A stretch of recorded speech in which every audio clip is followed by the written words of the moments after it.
We're going to talk about the market. Yeah, how the The market market shifted. shift. Which, thank God. The market is shifting. Yeah. And that's for the best for all of us. That is for the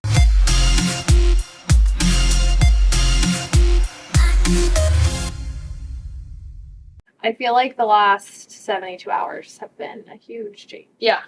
You know what's interesting? I was talking to Travis the other day, and he was like, do you think that buyers perceive the market actually based on a seller's market? Like how sellers perceive it? And I was like, well, what do you mean by that? And he was like, when the market, like the housing market was crazy in the last year and a half, people had this sentiment like the market was good, right? Right. But it really wasn't good for buyers. It was super hard, really difficult to get into, expensive. But because the sentiment of the market was that it was strong, buyers assumed that that was a good time to buy. And then when the market shifted or corrected, then they're like, oh, well, now it's a bad time to buy because the sentiment of the overall market is that, the housing market isn't strong. Connotation. Yeah. And I was like, that's a really good point. And I think that people are like that. And it's funny because you talk to people who are renting and waiting to buy, and then you talk to them about it, you're like, this is the time. Yeah. It's like, now's the time. Mm-hmm. And they're like, oh, yeah, but I heard the market's like not very good, or the market's going to crash. I'm like, that's what I hate. That's what we were just talking about, social media. That's what I hate about it. Yeah. The media, the social media part of it, it's like, it's the same with when COVID happened. Like, until you live it, you don't really know, like, what the media says or, 9/11 or things like that. It's like, same with real estate. You don't know what it's like until you're actually in it. Yeah. And it's obnoxious to me when people say, oh, well, so why are you saying now is the time to buy? Because 9 News did a thing with Coldwell Banker's top producer in downtown Denver that sells 62 deals a year. Like, come on. Let's be real. Yeah. Fear sells. Fear does sell. And I think that it's important to keep, like, just like we do, getting a pulse on the market as a buyer or a seller getting a pulse on the market. And that's by getting your facts. Yeah. And by just believing, we always joke like Dr. Google. What does Google say? Yeah. Google says you're dying every time. It says you're dying every time. It's bad every time. 100% cancer. You put in, I don't feel good, and it's like you should probably go because you have stage 4. Right. So you're not going to make it to the doctor, actually. You're just going to die on the way. It's like, come on. So, yeah. But the market is shifting. Multiple offers. Yeah. Out of nowhere. Days on market have gone down. Yep. Significantly. My prediction is, so mark my words if I'm correct, okay, by the end of the week, we're going to be at less than a month's worth of inventory, and we're going to hit a compression cycle hard in the next month. Okay. And I think that, like, January 31st. Yeah. Okay. 2023. Yeah. Prediction. Right now. Okay. I think our hottest selling market is going to be third week of February to April 1st. I think we're going to see the most intense market conditions. I think they're starting now. It's funny because, like, we knew it was going to happen, right? We were talking, like, when the recession comes, when rates drop. But the recession has not come yet. And they're predicting more of, like, a soft landing, which is good, thank God, Yeah.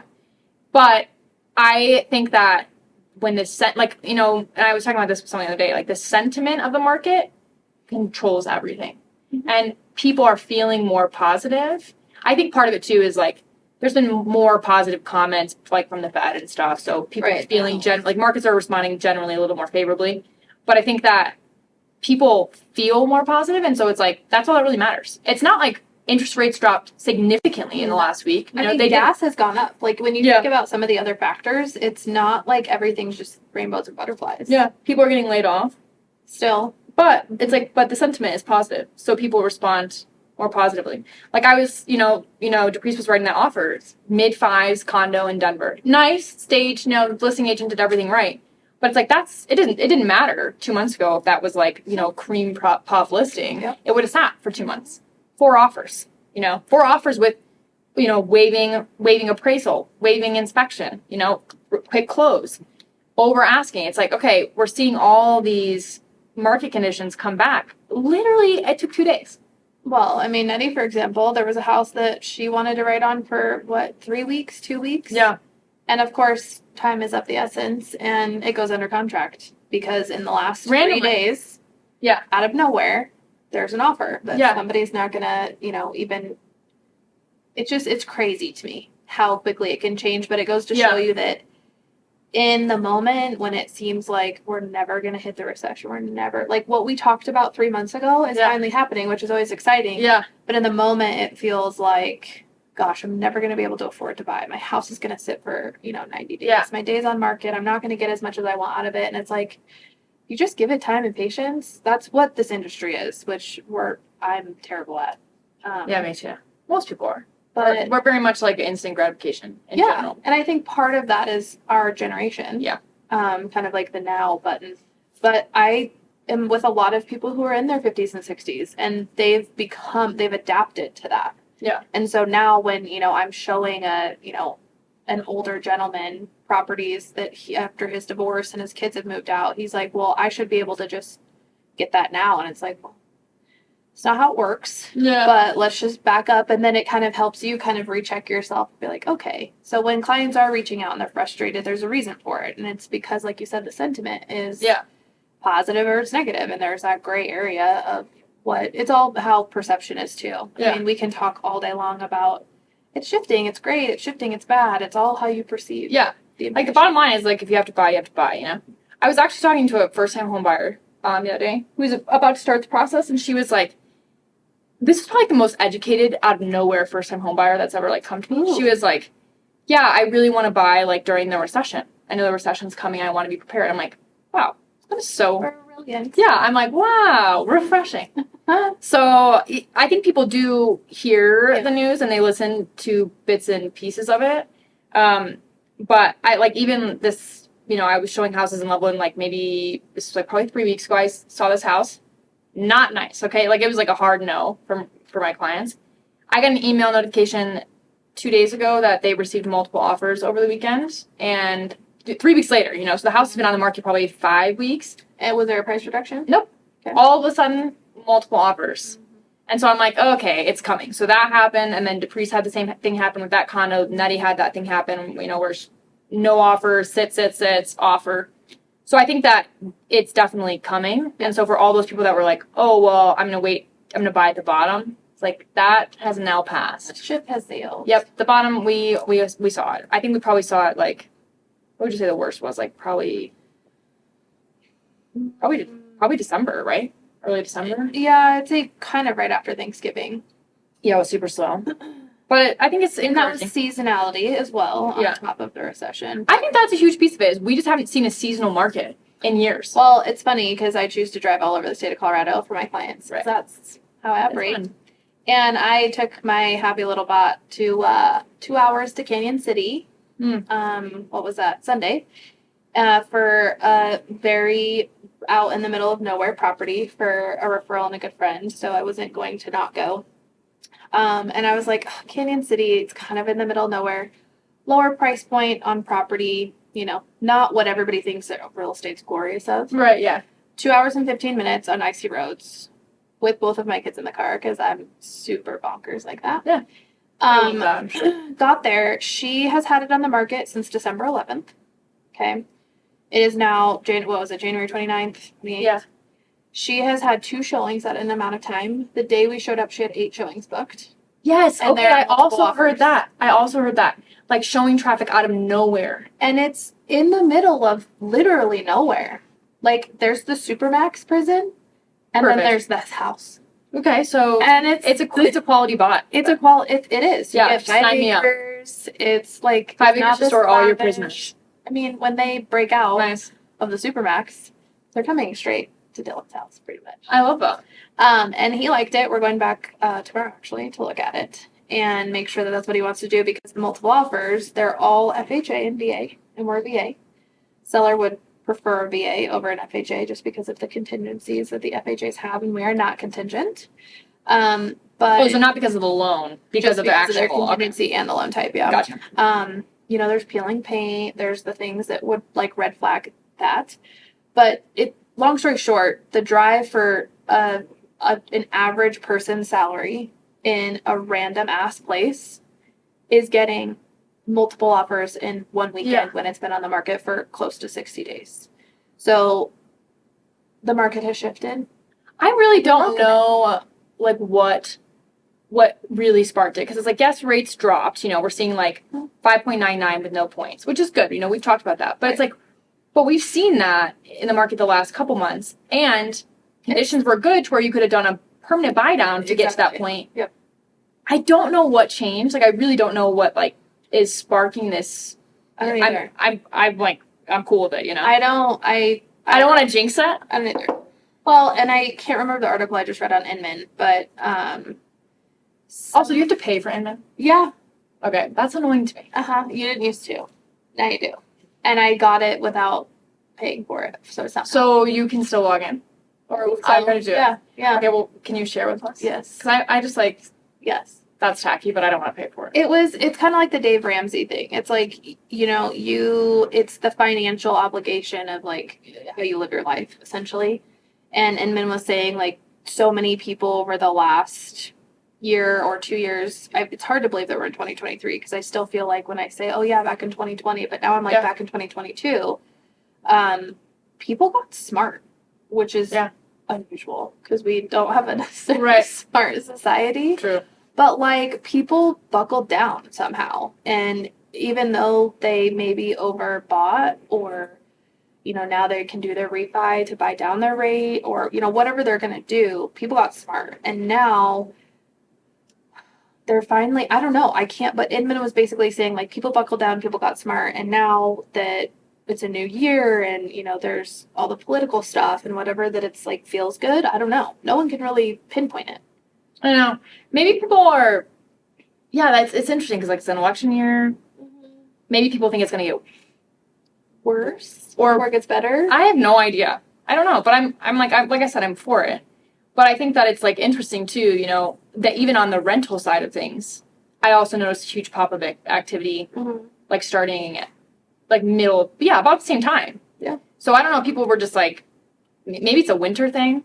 You know, it's like where they just.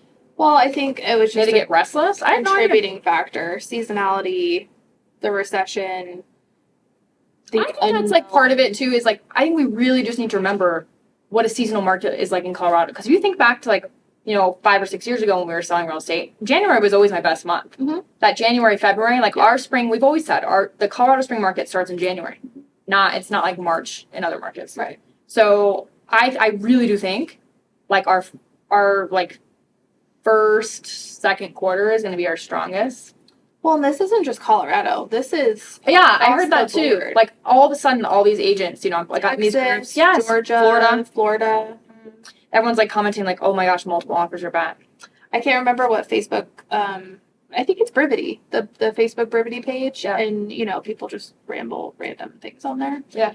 But I mean, from every which way, everybody's saying, like, I was going to use this as my slow month. I mean, we just talked about that and our others. Like, take advantage of the slow time. And now they're kind of like, oh, slow time's not lasting as long as I thought it was going to be. And now I don't really know what to do. Yeah. That's why I'm like I was talking to Travis. I was like, the time to do it is, like, right now, like yesterday, to get all these systems in place. Because by the time you're busy, then it's, you know, it's worthless. You can't install, like, you know, instill new habits and systems while you're also trying to manage, like, you know, everything, a ton of business. It's too hard. Well, if you guys have any idea what's happening in the market that we haven't, or what the general sentiment is, drop it in the comments. Consumers. Let us know, because we're racking our brains and we like it. Yeah. But if you guys, you know, we're always open to kind of, like, the Inman world, the Dave Ramsey world of kind of real estate. And it's interesting too to know, like, if the average consumer, if they feel what we feel, right? Because I feel like we feel everything first because we're in the business, right? Mm-hmm. But it's like, how long does it take to catch up to the customer, the consumer? I was telling my VA clients the other day that I was like, man, you guys timed that unknowingly, right? It's always unknowingly. Yeah. Perfectly though, because now, you know, they needed concessions and stuff. Now it's like that would be a much harder, you know, and we were working on a very specific timeline, so it's like that would have been really difficult for approaching now. I just saw it was actually a Homeward deal come through out here in, actually close by in Orchard, Orchard I-25. It was $35,000 under asking price. They got a 2-1 buy down written in, 2-week close, cash, and they get their no fee refi by going through Homeward. And the seller had 2 other cash offers. What? Like 7. What price point is this? Like $750. Okay, so middle range. Yeah. And they ended up taking the Homeward offer because it was a 2-week close. But the other cash offers needed, like, an extra couple days. But they didn't asked for the 2-1 buy down or didn't get the no fee refi. Like it was there. It's just crazy to me how timing can leverage things right now for so many people. Yeah. And sellers are finally like, we call them fence sitters. Like they're finally jumping off the fence to go, okay, I want to play ball again. I think that might be part of it too, is because everyone was like, oh, don't sell now. The market is bad. Wait until the new year. And so then people were just like, oh, well, it's a new year.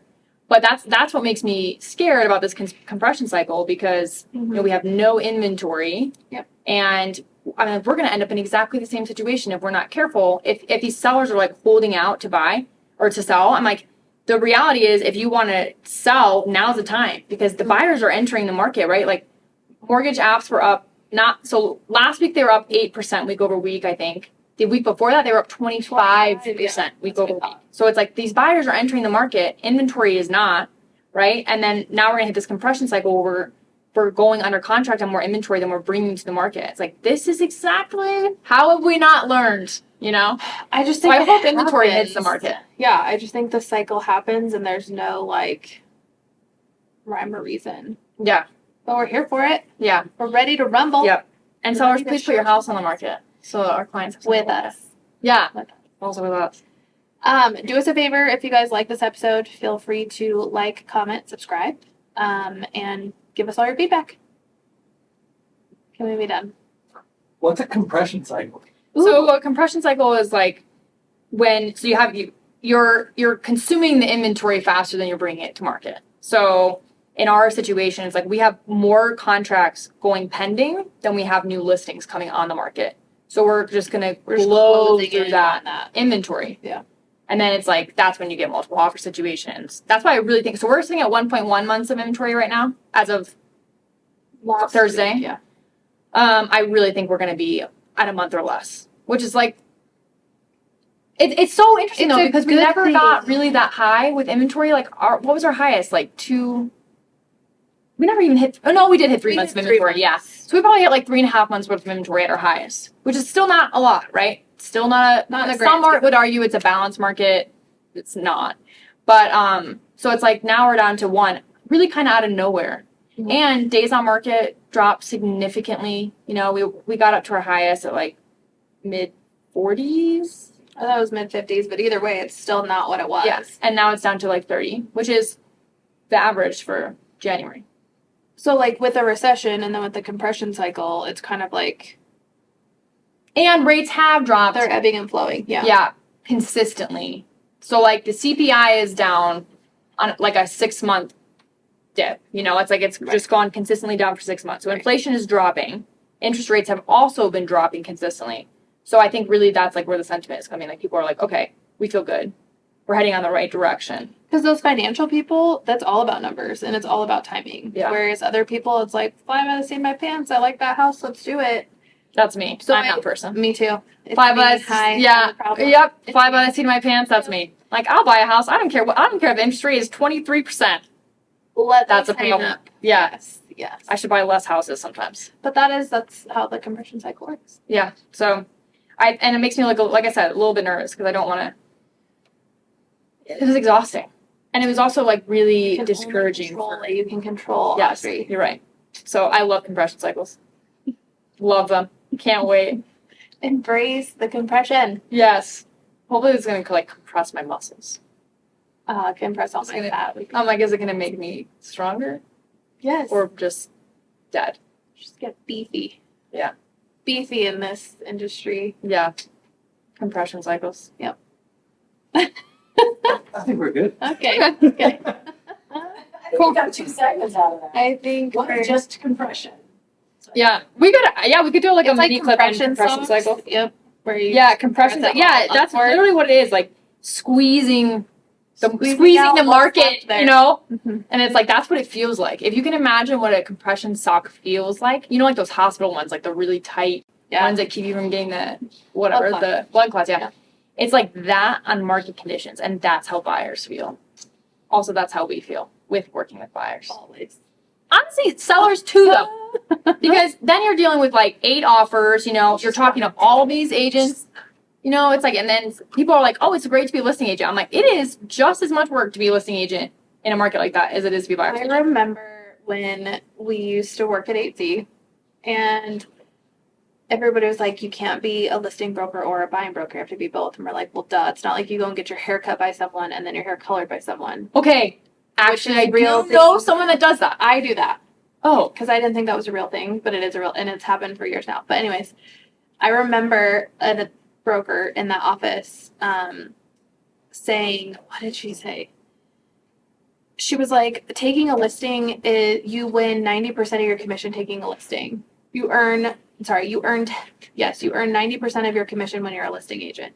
You earn 100% when you're a buyer's agent. And I could never understand that until I started to take more listings than I did buyers. And I was like, oh, I want to be listing heavy. Not anymore.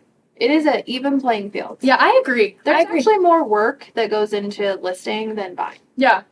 Only because even though you're not like showing or you're driving somewhere, Yeah. that's like the easy part of being a buyer's agent. Listing is like, I got to make sure your house looks top notch all the time. All the time. I have to trust that you're going to make sure that your stuff's cleaned up every single day. Coordinate showings, coordinate open houses, coordinate staging, photography, Yep. marketing. I would say actually it is easier to be a buyer's agent because at least like with the buyer's agent, it's like more control. Yes, and it's like if you want to see a house, then we're going to take you to go see the house. So it's like no brainer, right? You can't always control, like you can't control the lot, you can't control the view, you can't control how it shows in certain lights. And so it's like there's a lot. Yeah, there's a lot out of your control as a listing agent, except the fact that your clients always assume everything is your fault, right? Like even if it is the lot, the feedback is like it's a lot or it's this, like it still comes on you. Whereas like with the buyer's agent, it's like, well, if the house isn't what you wanted, that's not on me, you know? You just kind of like move on. I do think there's a lot. It's like psychologically very different to be a listing agent. There are pros and cons to both. Yeah, for sure. We're on a tangent. Yeah, sorry. Yeah. Maybe use that for another segment.